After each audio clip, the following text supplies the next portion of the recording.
Hi అండి, welcome to our channel. ఈరోజైతే మనము ఫ్రైడ్ రైస్ ఎలా చేయాలో చూసేద్దాము. సాసెస్ ఏం యూజ్ చేయకుండా ఓన్లీ వెజిటేబుల్స్తో ఎలా చేయాలో చాలా టేస్టీగా చూసేద్దాము. చాలా అంటే చాలా టేస్టీగా ఉంటుంది. మరి దానికోసం ఏమేమి కావాలో ఇప్పుడు చూసేద్దాము. దానికోసం అయితే బీన్స్ ఒక కప్పు ఇలా కట్ చేసుకొని పెట్టుకోవాలి. అలాగే క్యారెట్ చిన్న చిన్న ముక్కలుగా ఇలా కట్ చేసుకోవాలి ఒక కప్పు. ఒక ఆనియన్ అయితే ఇలా జంపుగా కట్ చేసుకోవాలి. క్యాప్సికమ్ అయితే సగం అయితే తీసుకున్నాను. పావు బియ్యానికి సగం క్యాప్సికమ్ అయితే తీసుకున్నాను. అలా గుప్పెడు క్యాబేజీని అయితే తీసుకున్నాను. అలాగే మిక్సీకి 1.5 టొమాటో, హాఫ్ పచ్చిమిర్చి, 2 ఎండుమిర్చి అయితే పేస్ట్ చేసుకోవాలన్నమాట. వేసేసుకొనేసి 6 వెల్లుల్లి రెబ్బలు అయితే వేసుకోవాలి. 1.5 అయితే సరిపోతుందన్నమాట పావు బియ్యానికి. ఇలా పేస్ట్ చేసుకునేసి కొద్దిగా ప్యాన్ పెట్టేసుకొనేసి ఆయిల్ వేసేసుకొని ఆయిల్లో బాగా వేయించుకోవాలన్నమాట. మనం చేసుకున్నాం కదా పేస్ట్, ఆ పేస్ట్ని బాగా వేసుకోవాలి.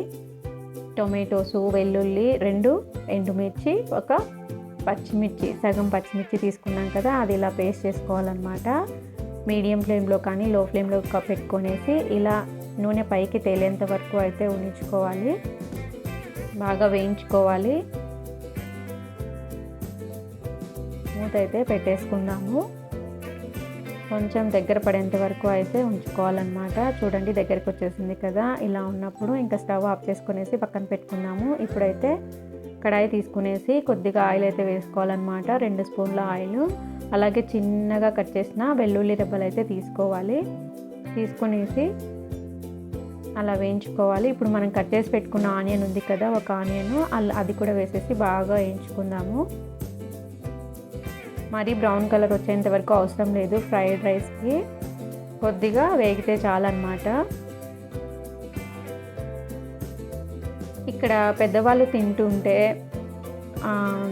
ఎక్కువ ఉడకన అవసరం లేదనమాట. కొంచెం గట్టిగా ఉన్నా సరిపోతుంది. అదే చిన్నపిల్లలకి పెడితే కొంచెం మెత్తగా ఉండాలి కదా క్యారెట్, బీన్స్. అందుకనేసి నేను పిల్లలకు కూడా అవసరం కాబట్టి, పిల్లలకు కూడా పెడతాను కాబట్టి కొద్దిగా అయితే నేను ఉడికించుకుంటున్నాను అనమాట కొద్దిసేపు. లేదంటే 5 నిమిషాలు అయితే సరిపోతుంది పెద్దవాళ్ళు తినేలాగా ఉంటే. మంటని మీడియం ఫ్లేమ్లో పెట్టుకొనేసి ఇలా బాగా కలుపుకోవాలి. కలుపుకొనేసి మూత అయితే పెట్టేసుకోవాలి. పెద్దవాళ్ళు తినేలాగా ఉంటే 5 నిమిషాలు సరిపోతుంది. లేదంటే 8 నిమిషాలు అలా పెట్టుకుంటే క్యారెట్, బీన్స్ బాగా ఉడుకుతాయి అన్నమాట. చిన్నపిల్లలకి పెట్టే విధంగా ఉంటే ఇది చిన్నపిల్లలకు కూడా పెట్టచ్చు. చిన్నపిల్లలు అంటే 3 ఇయర్స్ అలా ఉంటారు కదా, వాళ్ళకి కూడా పెట్టచ్చు. మనం సాస్లు ఏం వేయట్లేదు కదా, ఓన్లీ వెజిటేబుల్స్ కాబట్టి ఏం ప్రాబ్లం అయితే ఉండదు. 1 స్పూన్ అయితే సాల్ట్ వేస్తున్నాను. ఇప్పుడైతే మూత పెట్టేసుకునేసి కొద్దిగా మగ్గేంత వరకు అయితే ఉండనిద్దాము.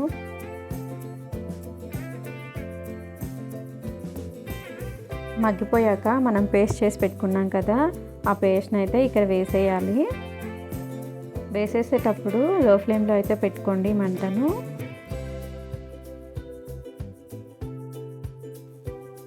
వేసేసిన తర్వాత బాగా కలుపుకోవాలి. మనం తీసుకున్న వెజిటేబుల్స్కి అంతా పట్టేలాగా పేస్ట్ బాగా కలుపుకోవాలి. ఇప్పుడు మనము రైస్ చేసుకొని పెట్టుకున్నాం కదా, పక్కకు తీసుకొనేసి చల్లారబెట్టుకున్నాం కదా రైస్, ఆ రైస్ అయితే ఇలా కలుపుకున్న తర్వాత మనం రైస్ అయితే వేసేద్దాము.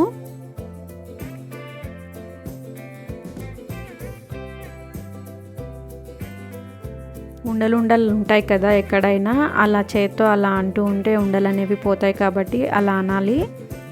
ఇలా అంతా వేసేసుకున్న తర్వాత మంటనైతే మీడియం ఫ్లేమ్లో పెట్టేసి బాగా కలుపుకోవాలి. కింద నుండి మనం అన్ని వెజిటేబుల్స్ని ఇలా పైకి తెచ్చి గుజ్జు అంతా బాగా కలుపుకోవాలి. ఇప్పుడు మనం కొద్దిగా గరం మసాలా కూడా వేసేసుకుందాము. కొద్దిగా గరం మసాలా, అలాగే మిరియాల పొడి ఉంటుంది కదా, మిరియాల పొడి కూడా వేసేసుకుందాము. ఆ 2 వేసుకోవడం వలన చాలా టేస్ట్ అనేది వస్తుంది.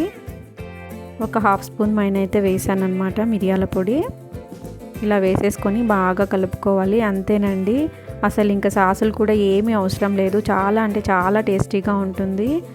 మీరు కూడా అయితే ఖచ్చితంగా ట్రై చేయండి. ఇలా సాసులు లేకుండా చిన్నపిల్లలు కూడా బాగా తింటారు. వెజిటేబుల్స్ తినాలంటే చాలా కష్టపడి తింటూ ఉంటారు. ఇలా చేసి పెడితే బాగా తింటారు. మన ఫ్రైడ్ రైస్ అయితే రెడీ అయిపోయింది. మరి ఈ వీడియో నచ్చినట్లయితే లైక్ చేసి షేర్ చేసి సబ్స్క్రైబ్ అయితే చేసుకోండి. Thanks for watching.